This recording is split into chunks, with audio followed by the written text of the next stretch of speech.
following podcast is an exclusive presentation of Project Entertainment Network. Hey folks, Brian Keene here. You know, summer's over. We're entering the fall and then the winter. Halloween's coming up, Thanksgiving, and then of course the holiday shopping season.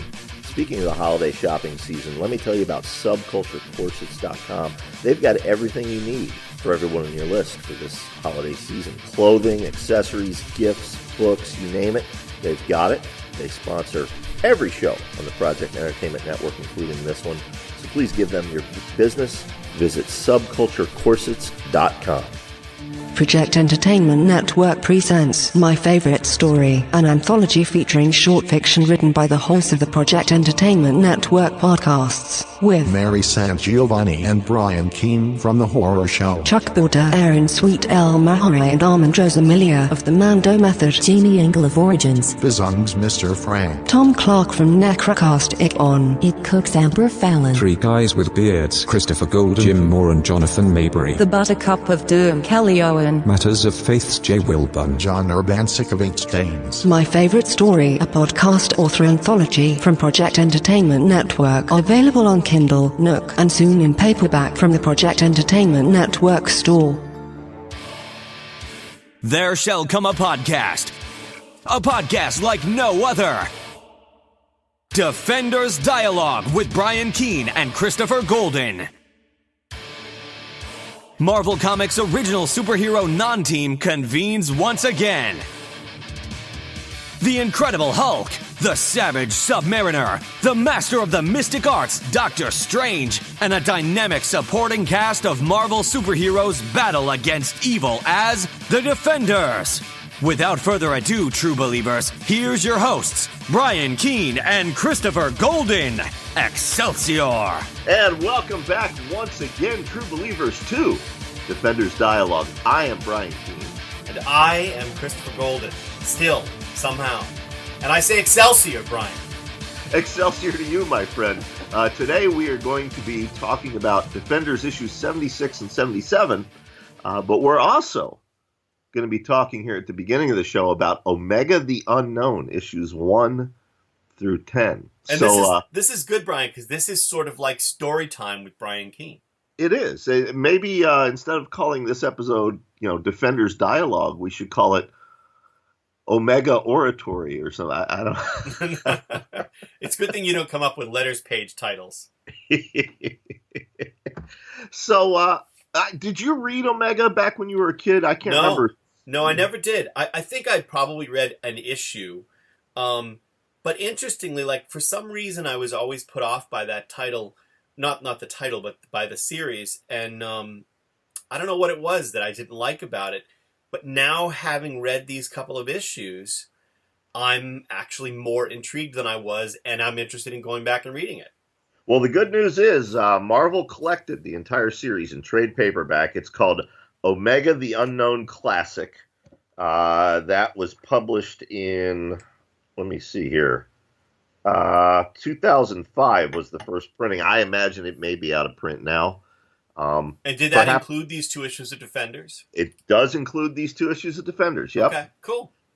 You just want to make sure you look for the one that says Classic, because there was a relaunch of the character, which we'll get to later. But, Omega, it was published by Marvel from 1976 to 1977. It was written by Steve Gerber and Mary Screens. Of course, Gerber is no stranger to listeners of Defenders Dialogue. It ran for 10 issues, and then it was canceled due to low sales. Now, at the time, Gerber was writing Omega, he was writing Defenders, and Marvel 2 and 1, and he had just started Howard the Duck. He had a lot of things going on. So when they canceled Omega, he said, well, he promised on the letters page of Omega issue number 10, I'll wrap it up in the Defenders. Of course, then he left the Defenders. That never got done. So basically, eventually it was wrapped up. The main focus of Omega the Unknown, it wasn't on the superhero Omega. The main focus of the book was this 12-year-old boy named James Michael Starling, who we are about to meet here in Defenders Dialogue. James Michael, it's funny reading his interactions, particularly in Omega, not so much in Defenders, but reading his interactions. He's an alien construct. We don't know this at the beginning, but his dialogue and stuff, he comes off as almost on the spectrum. And I don't mean that in any derogatory sense. I myself have a child who is on the spectrum. Right. But it's like Gerber was tapping into something even back then. So, Gerber's idea for the series was he wanted to do a comic book about a real kid who was nobody's sidekick. He wasn't the Hulk's Jim Wilson or Captain America's Rick Jones. He was just a real kid facing real problems in a grim and gritty setting. Right. So Omega's power set, basically he's a humanoid. He has super strength. He can also contact the biosphere of whatever planet he's on and draw energy from it to project energy bolts from his hands and fly. Now, what we don't know at the beginning of Omega, but we find out by the time this crossover happens with the Defenders, basically he was bioengineered, Omega, by an extraterrestrial race of robots named the Protar. Basically, the Protar, they saw that their own species faced extinction one day. So they decided to create this ideal race of true humanoids as their legacy to the universe. I just want to interrupt for a second, Brian, and say it's fascinating, when you think about what it was like. This was 1979. Right. There were a lot of mind-altering drugs going on there, and in those days, those drugs tended to go hand in hand with science fiction, but it really is. This is the era of sort of the man who fell to earth and all of that stuff, and I think that there's something in the water, so to speak, in the kinds of weirdness that was being perpetrated in SF and in the experimental comics. And this was really experimental for Marvel at this time. But go ahead. Oh, absolutely. Absolutely it was. I would argue that Omega was more experimental than anything else Gerber did, including his run on Howard the Duck. Basically, the Protar, they create these humanoids, and they seed them on various planets throughout the universe. Omega is placed on a planet that's unpronounceable. He inadvertently ends up destroying the world that he was placed on. Meanwhile, this boy, James Michael Starling, he has been placed on Earth. And Omega steals a starship on this planet that he destroyed, and he ends up fleeing to Earth, trying to seek out others like him. Now, as I said, Omega, the series, focused more on James Michael Starling than it did Omega, the superhero. And because it's a Gerber book, we talked about Richard Rory in our last episode. He was friends with the Fool Killer. Richard Rory was a character that Gerber used no matter what book he was on. He first appeared in Man-Thing. Gerber used him in Iron Man. Now he popped up in Omega. He was one of the supporting characters in Omega. And, of course, now he's here in Defenders. Other supporting characters who we met in the last episode of Defenders Dialogue were Amber and Ruth. So they were the supporting cast of Omega the Unknown, as well as a young girl named Diane, who befriends James Michael Starling in school. We don't need to give a blow-by-blow of the 10 issues. Omega battled the Hulk. He battled Electro. He battled Nitro, the infamous Captain Marvel villain. Probably my favorite two-parter from those 10 issues of Omega. Do you remember the Captain America villain Blockbuster? I do, yeah. Okay, there's this great 2-issue story arc where Blockbuster is robbing a bank, and Omega shows up to stop him. And Blockbuster explains, I'm robbing this bank because I have a young son, and I want to set my son up so that he doesn't have to grow up to rob banks. And Omega, keep in mind, it's a Steve Gerber creation. He's not like other superheroes. This makes sense to him, so he lets Blockbuster go. In their second encounter, he and Blockbuster are doing more bonding, and then Fool Killer shows up and actually kills Blockbuster. And of course, Fool Killer's arrival led directly into last week's episode of Defenders Dialogue. In that same story arc, Omega was shot and killed by the Las Vegas Police Department while battling that old Defenders villain, Ruby Thursday.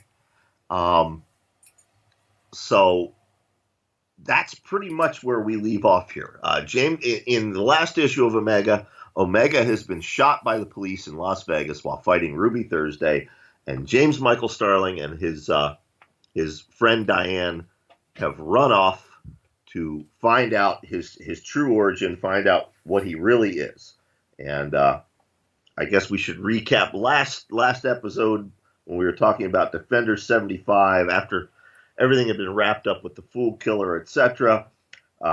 Richard and Amber and Ruth had explained to the Defenders that they were looking for James Michael Starling, and that's where we pick up right now with Defenders issue 76.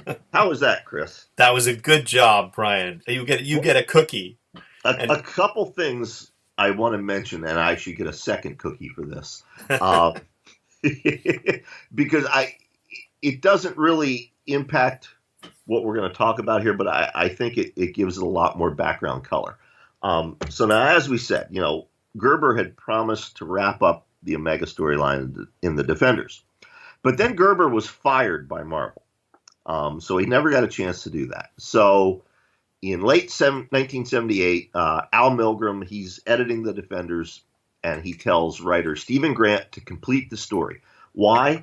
Because every month they were getting letters to the Defenders letter page asking them, when are you going to wrap up Omega? So finally in 1979, Stephen Grant comes in for 2 issues, fills in for Ed Hannigan, and wraps it up. And I have to say, Brian, that not having read those issues of Omega, I quite enjoyed issues 76 and 77. I think Grant does yeoman's work in a number of areas, which we'll talk about as we go through this. He accomplishes a number of things that I appreciated, and I appreciated them even more when we got back to 78 and 79, which we'll probably talk about next time, particularly because Ed Hannigan comes back. And, and the thing is that from this point forward, and again, we'll talk about this more on the next episode, Grant's 2 issues are even better in light of the continuing story. From this point forward, from 78, which is next episode probably, to 91. So think about that and the era in which this was happening. It's a slog. There are basically the Tunnel World story and the Mandrill story. And boy, dear listeners, you all 2 of you, listen, I'm telling you, when we get to the Mandrill story, we are going to have some interesting things to talk about. And I want to talk about, when we get to it, Brian, I want to talk mostly about that and less about the Tunnel World story, because the Tunnel World story is just, it bores the shit out of me. But in any case. It's painful, but there is a rainbow at the end of that cloud, because then Jam DeMatteis comes on the book, and it is the best run on the Defenders ever. It's one of the best runs in Marvel Comics history. But DeMatteis comes on with issue 92, so we'll get there. But you talk about Grant doing yeoman's work. It's high praise, because Grant has said in interviews that he didn't want to do the Omega wrap up. He said the character had no interest for him, but Marvel was making him do it. So he said he just tried to approach writing the story in the way that he felt Gerber would have wanted to do had he been allowed to complete it himself. Yeah. Gerber, is on record as saying that he was unhappy with what Grant did here. But Gerber was also originally unhappy. In 2007, Marvel let novelist Jonathan Lethem reboot the character in a 10-issue series. And Gerber was originally unhappy with that as well. He later came around and said, okay, I think Lethem did a good job here right before his death. But so, yeah. So we open with what? Defenders 76? Defenders 76, which is written by Grant, penciled by Herb Trimpe, and inks again by S. Mitchell. I'd also like to point out, Brian, here that I hadn't noticed. I'd have to go back and figure out which was his first issue, but it was pretty recent. Legendary letterer Clem Robbins, Yes. in 1979, is lettering this series. Clem also letters pretty much all of Mignola's books at Dark Horse. No kidding. So Clem is still working, and it's still, so that's cool. I mean, that's not to say, I don't know how old he was then. I was 12, so he could be quite young. He could be right. Under 60. So I don't know how old Clem is, but fantastic. I was so excited to see this sort of connection here. Anyway. Right. Yes, we open with an Avengers Quinjet being piloted by the Wasp, Janet Van Dyne, and also on board Valkyrie, Hellcat, Richard Rory, Amber, and the girl Ruth. Diane, who is the friend of James Michael. No, not Diane. Oh, Ruth. I'm sorry, Ruth. Yep. Yeah. And, it's interesting to point out there, because remember, last issue, the Defenders broke up. Nighthawk, said no more Defenders. And he means it this time. So what we see here is an all, take out the presence of Richard Rory, we have an all-female Defenders. Right. Yep. Yeah, which is a precursor in many ways to Cullen Bunn's later Fearless Defenders. Exactly. But yeah, it's also interesting to me. What's happening with Valkyrie in this story is kind of interesting as well in the background, but that goes into more of next issue. She's full of self-doubt about her leadership abilities because, on day one of her leadership, basically the Defenders disbanded. Right.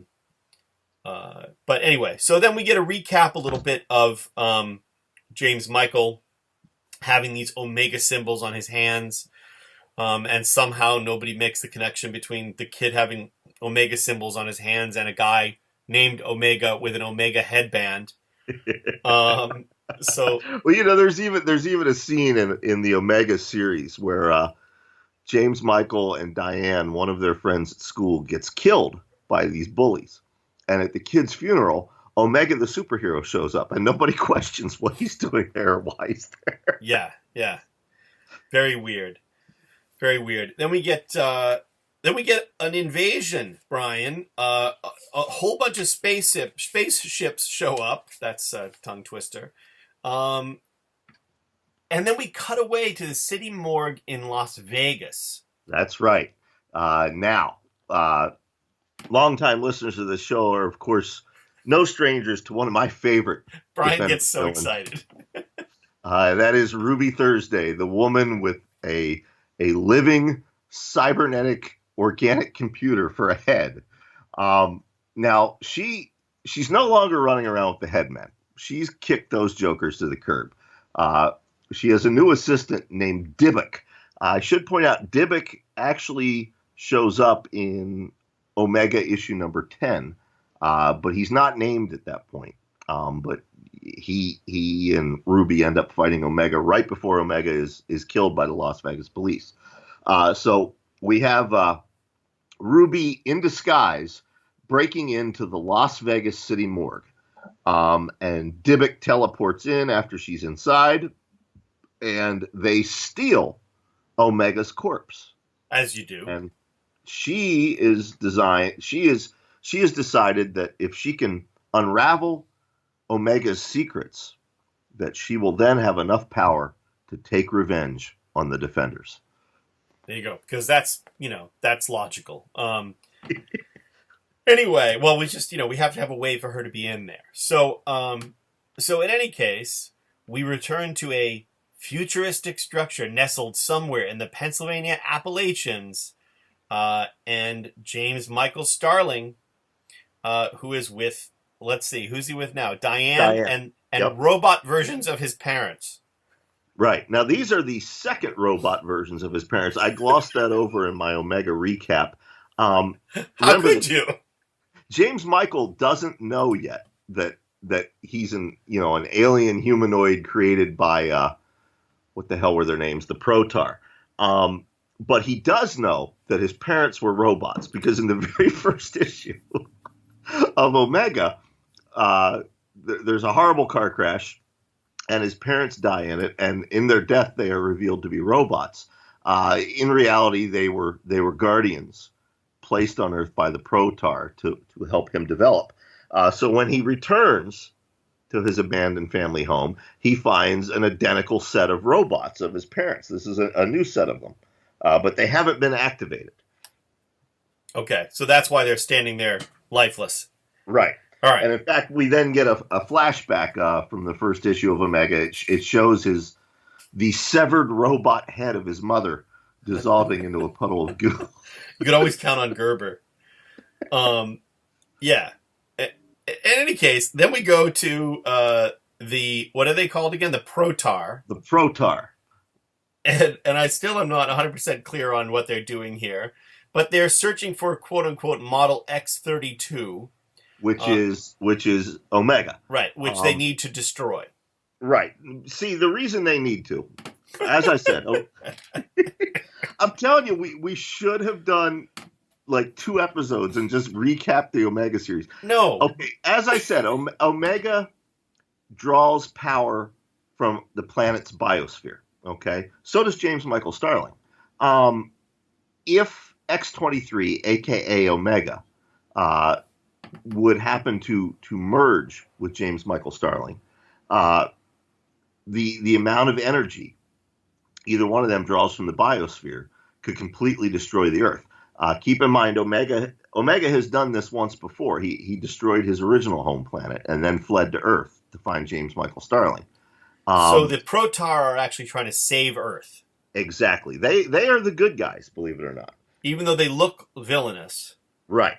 They're the good guys. So right. So there you go. So then we cut to Ruby Thursday and Dybbuk in a secret room in downtown Las Vegas, because there are so many of those. What happens in Vegas stays in Vegas. Yeah, I'm sure there are many secret rooms in downtown Las Vegas. And Ruby Thursday has a scalpel of some kind, and she is intending to begin some kind of work on Omega. We cut back to the Avengers in the Quinjet. I shouldn't say the Avengers. The Defenders with the Wasp and various civilians on board a Quinjet, encountering these spaceships. The Wasp Protar beamed down. As it turns out, the Avengers Quinjet just happened to be flying over the house that James Michael and Diana are in. So the Protar beamed down to capture James Michael. The Defenders look down and see James Michael down there. But the Protar reach him first. They're ready to neutralize him, and James Michael exhibits the same power as Omega, sends out psionic energy blasts from his hands, and destroys the Protar. There you go. And then Diane says, "How did you do that?" He says, "I don't know." And then the Protar realize that James Michael has the same powers as quote-unquote X-32. And then the action continues. The Defenders leap out of the Quinjet. Dollar Bill actually did something good, because Diane yells, "Whoopee, it's the Defenders, James Michael. I saw them on TV. They'll save us." And then basically, keep in mind, again, the Defenders at this point are Hellcat and Valkyrie. Yeah, that's it. Guest starring the Wasp. So Hellcat and Valkyrie just lay into the robots. There's a great bit of lettering here. The sound effect. One of the Protar shoots a laser beam at Valkyrie. She deflects it with Dragon Fang, and I love the lettering here. It's zapoing. That's the sound effect. Well, yes, that's the 2 sound effects for the price of 1 right there. And I appreciate your voicing that. I think we should ask Tommy Clark to take you voicing that and begin every episode with that. Zapoing. Anyway, all right. So then there's more chaos. There's fighting. Let's see here. there's some dialogue between Valkyrie and Hellcat. Now remember, all they see is these robot-looking guys trying to kill James Michael. Right. So they are assuming that these are the bad guys. Right. And keep in mind that the defenders are short-handed, so they are getting overpowered by the robot guys. So Hellcat flees the fight, runs back to the Quinjet, intent on calling for help. The Avengers are all busy when they were there before, when they went to pick up the Wasp, I suppose. So she thinks maybe she'll call the Fantastic Four. So she's putting out her Mayday call. We then segue to Nighthawk, who is still steamed about, them blowing up his writing academy. Right, of course. Yeah. And he goes to his penthouse, and he is met by two government agents who hand him an injunction, telling him that he is not to be Nighthawk anymore. If he becomes Nighthawk again, they tell him, become Nighthawk again, and you won't see the outside of a jail cell for years. Dun dun dun. What is it, Bob Mueller? Let me interfere here for a moment and put in a note about the letters page. There's a letter in here, a very short one. I just want to point out, from a comics legend, Cat Ironwood, who was the editor-in-chief of Eclipse Comics, that published the Alan Moore and Neil Gaiman Miracle Man, The Rocketeer by Dave Stevens, and all kinds of other stuff. So Cat was a sort of comics mainstay, an indie comics in the 80s, and this, of course, is the end of the 70s. And interestingly enough, Brian, going back to what you were saying, Cat is pretty happy with the Lunatic epic, but also wondering where the hell is the story of Omega the Unknown. But also, you'll be happy to know that Cat was also wondering, where is Jack Norris? So, in any case, now, we're done with Nighthawk for the moment, but we're back to a very, very strange situation with our good friend and Marvel's TV sensation, the Incredible Hulk. That's right, because remember, as we said last episode, the Hulk is now a big blockbuster ratings-wise on television in the late 70s, so they have to put him in every issue. Even though he's not involved in the story of this at all. Yeah, we get a one-page segment, and Hulk he's steamed about the end of the Defenders. First Birdnose says he is Hulk's friend. Now he tells Hulk not to come around anymore. Things are always the same. Hulk thinks he has friends, but then Hulk is left alone again. There you go. See, sad Hulk. Sad Hulk is sad. I like sad Hulk. Me too. But then, what now? There's people who did not grow up in this era will not remember the things that I'm referring to here. But a thing appears, a silver thing that is half Shmoo, and half Barba Papa. And most people will not remember what the Barba Papas were, but Brian, by your laughter, I would guess that you do. That's the perfect description. It's a giant silver blob. Yes, it's a giant silver blob. I think it's hysterical. People are going to go, what the fuck? Everybody Google Barba Papa. I don't know how you spell it, but Google it. And you want to know why our generation is so weird? Google Barba Papas. And then Google the Shmoo or the Hercules. Anyway, the Hulk encounters this Shmoo Papa. No, Chris, wait. We have a live reaction. Horror novelist and podcaster Mary Sangiovanni, of course, sitting here trying to work in the background while you and I are getting our geek on, and she's giggling hysterically and making the weirdest face. Do you not remember the Shmoo? Not at all. You never watched the Herculoids as a kid? I'm not even sure Shmoo is a word. She's not even sure Shmoo is a word, Chris. I thought that was a term of endearment that she used for you, Brian, but no, Shmoo is not a word except in reference to the character from the Herculoids. But beyond the Shmoo, again, I would encourage people to Google Barba Papa. and you'll know. Anyway, so the Shmoo Papa is this thing that Hulk encounters, and it says, "You are never alone, Hulk, for my master is always with you." So it's a creepy silver blob thing that's there to study the Hulk. Will it be his friend? Has Hulk found a new friend? Well, I don't think so, because the Shmoo Papa says, "If you are not found wanting, you shall be honored over all as the mightiest of my master's servants." And Hulk says, Hulk does not want to serve anyone, silver thing. And he attacks it, and he bounces right off the Shmoo Papa. And silver thing is not even hurt. So there you go. Anyway, that's our moment, our intermission here, our interlude. So we cut back to Pennsylvania, where the fight continues between the Protar and the fearless defenders of Valkyrie, Hellcat, and Wasp. Richard Rory gets a gun in his hand. Now, we were talking about Stephen Grant doing yeoman's work here. It's evident in this sequence that he really was trying to pay tribute to Steve Gerber. There's a sequence where Hellcat steals one of the Protar's rifles and tosses it at Richard Rory, and she wants him to get involved in the battle. And Richard, I don't even know how to use one of these things. There isn't even a trigger, but the way it's lettered, he's stuttering and stammering.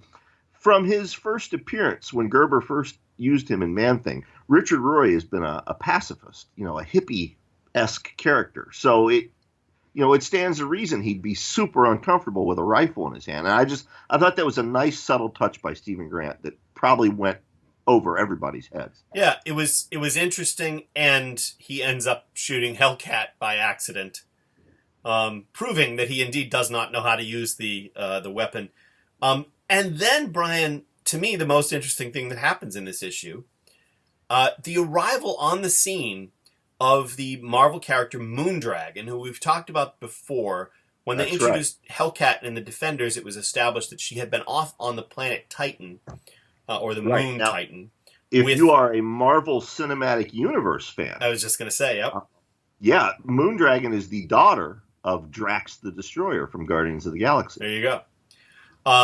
So Moondragon, yes, the daughter of Drax, is a telepath, a telekinetic. She's a very powerful psychic presence, and she had given Patsy a little bit of ability to enhance her own mind powers at some point. Anyway, Moondragon shows up. She says, "You don't have to explain what's going on. I've been monitoring the situation. The whole thing is clear to me." And when she starts to talk to the Protar, they immediately say, "We have no quarrel with you, priestess. Our mission is imperative." And then there's some kind of bright energy explosion from inside the building where our characters were before. And they all rush inside, and they find the body of Omega where James Michael Starling had been only moments before. That's right. So they have physically swapped places. Right. Which leads us to Defenders issue 77. Which we return to, starring the Hulk, Marvel's TV sensation, on the cover. Yep. To the point where they have to actually have a little, because the Hulk was not in the original art, clearly, they actually have to have a little bullseye with Hulk on the cover, just his face. But now the Defenders are Wasp, Moondragon, Valkyrie, and Hellcat. So continuing with this theme of the all-female Defenders in 1979. Written by Grant, penciled by Trimpe, and inked by Mitchell Stone and editor Al Milgrom. That's right. We open with a great splash page. It's basically a recap of Ruby Thursday's history with the Defenders, which we've talked about. The whole Headman saga and Defenders Annual number 1. What I find interesting here is we come back to the concept of the Defenders being a non-team. Ruby is very clearly thinking of the Defenders as Hulk, Doctor Strange, Nighthawk, Valkyrie, Luke Cage, and Red Guardian. And of all those all those characters, only Valkyrie is now left as a defender. Right. So Ruby Thursday wants to get her, her revenge, but that's not going so well. Right, because right as she was about to perform the autopsy on Omega, he disappears and is replaced with 12-year-old James Michael Starling. Yeah, it's which is frustrating for her. But then, bursting through the door, come the Protar, thinking that they're trying to go after Omega, only to discover that's not what's happening. The 4 defenders arrive at this location. Let's see, I thought this was interesting. There's an argument going on, too, because Patsy is basically saying, what the hell are we doing in Las Vegas? We were just in Pennsylvania. But it's actually Moondragon's idea that they've been able to locate this place. Right. So basically, we have they're walking up to the building, and one of the Protar comes smashing out through the wall onto the street, and the fight is on. And Brian, this could not be better. This could not be better. I just turned the page in issue 77, and what do I see but the NBC Saturday Morning Peacock Club? There's a quiz that's on here. Oh, I want to take the quiz. Okay, well, we'll talk about the quiz in a second. All right, we'll do the quiz. Some of them we won't be able to get because they're about specific episodes of things. Oh, okay. Number 1, Daffy Duck's fast-footed friend Speedy Gonzales is a disco dancer, roller skater, roadrunner, or mouse. I'm going to go with mouse. Mouse is correct. So we don't have to do all of these because a lot of them are pertinent to the things. But guess what? What? Question number 6 with an illustration beside it says the new Shmoo looks like a chubby rock, your sister, a furry bear, or another Shmoo. I'm going to say another Shmoo unless there's an option E, the silver thing that Hulk fought last issue of Defenders. I'm going to say that another Shmoo is probably correct. So yes, how appropriate that we turn the page and there's an image of the Shmoo. If Mary were here instead of there, I would gladly show her the picture of the Shmoo. But yes. So Mary says you can show her your Shmoo anytime you want. Well, all I want to say is that I now think Stephen Grant purposely, we could find that script, it probably says, it's like the Shmoo, only silver. In any case, it ends up being Hellcat and Valkyrie up against Ruby Thursday and Dybbuk. And Ruby, I find this fascinating. She's pissed off that it's just Valkyrie and Hellcat. Yep. She says, what happened to Doctor Strange and the rest, Valkyrie? Not dead, I hope. I'd hate to think someone got to them before I could, and then the Wasp ends up attacking her as well. Moondragon is not impressed with the fight free for all. She watches the villains and the heroes fight and decides to go after James Michael Starling. And she says, and I think that rightly so, her thought balloon says, let the defenders engage in this senseless battle. This James Michael Starling is far more interesting to me. So clearly Moondragon has been reading this series for the last X number of issues and realized there's a lot of senseless battle going on, and she wants to get to the plot. So basically, she's following James Michael Starling. One of the saucers shows up, and James Michael Starling shoots it out of the sky with his the powers that emanate from his hands. Right. It should be pointed out, however, this time, after he blasts it out of the sky, the power surrounding him does not abate. Right. And as he becomes more frightened and more tense, he begins to glow as if he's charging up like a battery. Because presumably now with Omega dead, he has his power is growing. Right. So so Moondragon goes over to check on what she thinks is a robot, and realizes that the Protar are not robots; they're biomechanic, in some fashion. And now she realizes how wrong they've been. In their blindness, the defenders may have doomed the world, and only I can hope to save it. And then, Brian, go ahead. On that ominous What's note, next, Brian? we go back to more Shmoo goodness. Meanwhile, somewhere on the Atlantic seaboard, the Hulk faces a doom of a different sort. Where the Shmoo Papa. Yeah, Silver Thing keeps bothering Hulk and moving away, but Hulk will find a way to fight. So basically, the Silver Thing is testing the Hulk. Right, exactly. So Hulk tries to beat the shit out of it, ends up getting absorbed inside of it, reverted to Bruce Banner, and then basically vomited back out of the thing. And then the thing turns him back into the Hulk. So he said, and the Silver Thing says, "Become the Hulk again, for locked now within his dim mind is the secret of my master's name. In days to come, that secret will be unlocked. That name will be spoken. Go then to Doctor Strange Hulk, fight at his side. At the apparent moment of his victory, the trap will be sprung." Now, we can only think that this is the one good thing about the Tunnel World saga is the Silver Thing, and this is all set up for Ed Hannigan to come back into the story next issue. But see, I vividly remember my disappointment as a kid, because I remember reading this issue and the Silver Thing saying, the secret of my master's name. In days to come, that secret will be unlocked. That name will be spoken. I got excited. I thought they were bringing Yandroth back again. Because remember, Yandroth, if you say his name, then the Omegatron destroys the world. Right. And I thought, oh, wow, Ruby Thursday, now they're going to bring back Yandroth? No, instead it was fucking Tunnel World. Well, so we get back to the fight, which is still going. Ruby Thursday sprouts wings from her head, and flies with them. And then the Wasp actually is able to use her bio-disruptor blast on Ruby Thursday's head, and she breaks it.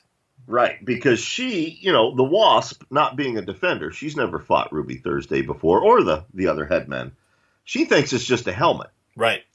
Too late, she realizes, oh my gosh, that isn't a helmet. That's her head. And what happens is Ruby's head shatters, and all the bioorganic circuitry inside comes spilling out in place of brains. At which point her sidekick, Dubik, mourns and wails the demise of his leader and teleports away with her body. There you go. So, Hellcat says, "I guess this means they're gone for good," which means, like, she's never read a comic. And speaking of vanishing, where the heck is Moondragon? They go off to find our friend Moondragon, and they find James Michael basically destroying spaceships as they come in, playing his own version of Space Invaders here. Not just destroying spaceships, he's destroying a good section of the Las Vegas Strip. Yeah, exactly. Well, that way they were able to build modern hotels and casinos after this. People don't realize this piece of history, In any case, he knocks out the Wasp and Valkyrie. Yes. He brings a saucer crashing right down on the Quinjet. Unfortunately, all of his friends, Richard, Rory, and Diane, and Ruth and Amber, were all inside the Quinjet. And Hellcat tells him, you that saucer came right down on top of the Quinjet. Diane and the others, all your friends, they were in there. And James Michael freaks out and goes rushing towards it, at which point Hellcat takes advantage of the distraction to go check on Moondragon. Moondragon is wounded somehow, but she needs help to be restored. And the thing here that I was so grateful for, this is one of the things I was referring to about Grant wrapped up a number of issues here. It's clear that when Hellcat came onto the scene, the idea that she had some kind of mind powers, which she's really only used once in all of the issues she's been in this comic, seemed like a good idea. But clearly the editor and or Grant has realized that no one's ever using those things. It's never been explained. There are too many characters with mental powers. So in order for Moondragon to restore herself, to be able to be helpful here, she takes not only the bit of power that she had given Patsy, but she takes away whatever latent mental powers Patsy has into herself. Right. So we don't have to deal with that anymore. She then approaches James Michael Starling and one of the Protar and she links them together telepathically. And Omega's secret origin, which I recounted at the beginning of the show, is finally revealed. We learned that everything I said, that the Protar created these humanoids as their gift to the universe, seeded them on different planets. X-23, a.k.a. Omega, became too powerful, destroyed his planet, fled to Earth, and now James Michael is becoming super powerful as well. Yep, there you go. We have we have all of that going on. It's basically like a 4 or 5 page recap of all of that. Then we finish with basically James Michael and Moondragon. And Moondragon says the truth was too much for him to bear. He's saying it's too confusing. You got Omega because it wasn't powerful enough. He wasn't attuned, so he's trying to get more in tune with the planet's biosphere. Right. And as he charges up, as he's about to unleash his power and destroy the planet, Diane and Ruth crawl from the wreckage of the Avengers Quinjet, and he sees that they're alive.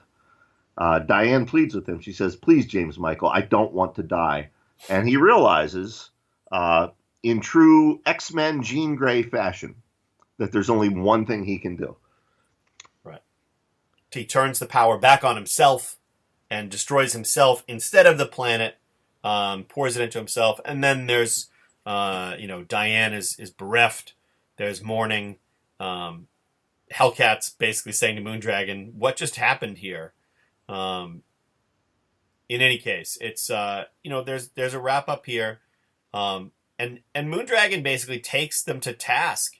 It's a great scene. Yeah, she says, in rushing into a situation we did not understand, we have taken part in the death of the hopes of an entire race. And Hellcat says, wait just a minute. And then Moondragon lets her have it again. Had the Defenders not interfered, James Michael Starling might have been captured and cured, and his race might have grown to be the finest in the galaxy. Now that planet is destroyed, I must bear the guilt of my part in that destruction. Never summon me again. And what's interesting about that, and there's more to it, but what's interesting about that, Brian, is of course, Moondragon will eventually become a regular member of the Defenders. Well, and again, it's a clever trick here by Stephen Grant. You remember the early issues of the Defenders. Every issue would end with Namor, Silver Surfer, and Hulk telling Doctor Strange, never summon us again. We don't want to be Defenders. And then next issue, they'd be... Moondragon becomes an essential member of the Defenders later on. Yes. So it's a nice callback to that. Yeah, no, very interesting. I think also... And again, like, I'm going to... So next episode, we'll start with issue 78. The Tunnel World storyline goes on forever. So I will say that I know for my part, at least, I'm going to be sort of wanting to brush past the Tunnel World stuff quite a bit and focus on the other things that are going on in those issues, the things that have to do with the Defenders who are still on Earth. Right. Which isn't to say that we won't talk about the Tunnel World stuff, but it does just go on frickin' forever. And it's not... It's interesting to me because Hannigan, when he's focusing on the characters, he's a good writer for the Defenders. But when he's indulging his interest in doing these massive fantasy world sort of battles and all of that stuff that we've seen from the moment he came in on the Asgardian story, it's boring. But there are good things coming. We get Don Perlin on art halfway through this. Right, for sure. And again, I think there's a lot to talk about with the other stuff happening in those issues. Right. With the stuff with the Mandrill, with Valkyrie, with Hellcat, we see the return of Yellow Jacket. We're going to see the Black Panther in Defenders. Daredevil returns. Yep. So we have, Namor, we have a lot of interesting stuff. It's just that, for those who are rereading, note that I personally will not be paying that much. I will be rereading all of them, but I will be not paying that much attention to the Tunnel World stuff when we go to recap. I will be speed reading them and jumping ahead to J.M. DeMatteis with issue 92. No, you won't. You're going to read every goddamn issue. All right. In any case. All right. Folks, if you enjoyed this show, there's some other shows you might enjoy. One of those is Three Guys with Beards. Chris is on that show every week along with his co-host James A. Moore and Jonathan Mayberry. And we talk about nothing but the Shmoo and Barba Papa. There you go. And you might also enjoy the Horror Show with Brian Keene. That is myself and Mary San Giovanni, who you heard in the background, and Dave Thomas. And we just talk about Moondragon because Chris already stole the Shmoo. So both of those are available wherever you're listening to this show. And they're made available for you for free via the Project Entertainment Network. Another show on the Project Entertainment Network that you should check out is the Necrocasticon. That is produced by our own Tommy Clark, engineer of Defenders Dialogue. And, again, it's on iTunes, it's on iHeartRadio, Spotify, Stitcher, Google Play Music. Wherever you listen to this show, you can listen to all of the Project Entertainment Network's other shows. Chris, we should send a special shout-out to the employees of the Oklahoma City Airport, where we are the official podcast of the Oklahoma City Airport. Apparently behind the scenes, like in the maintenance bay and the air traffic control tower, and anywhere the public isn't allowed to go, they've got Defenders Dialogue playing. I think that's interesting. I think they should be playing it in the whole terminal. Instead of CNN, you think it should be Defenders? They could have the image of CNN. They could have the video up, but the audio feed should be Defenders Dialogue. So you got Wolf Blitzer up there talking, but it's you and I coming out of his mouth. Exactly. So it looks like Wolf Blitzer is talking about Barba Papa. Wolf Blitzer is sort of a furry Barba Papa anyway. All right, Brian, you know what I say? I say Excelsior, true believers. We'll see you next time. Week, folks. Once upon a time, a madman, poet, and thief known as John Urbansick, that's me, challenged myself, to write a story a day, every day for a year, by hand.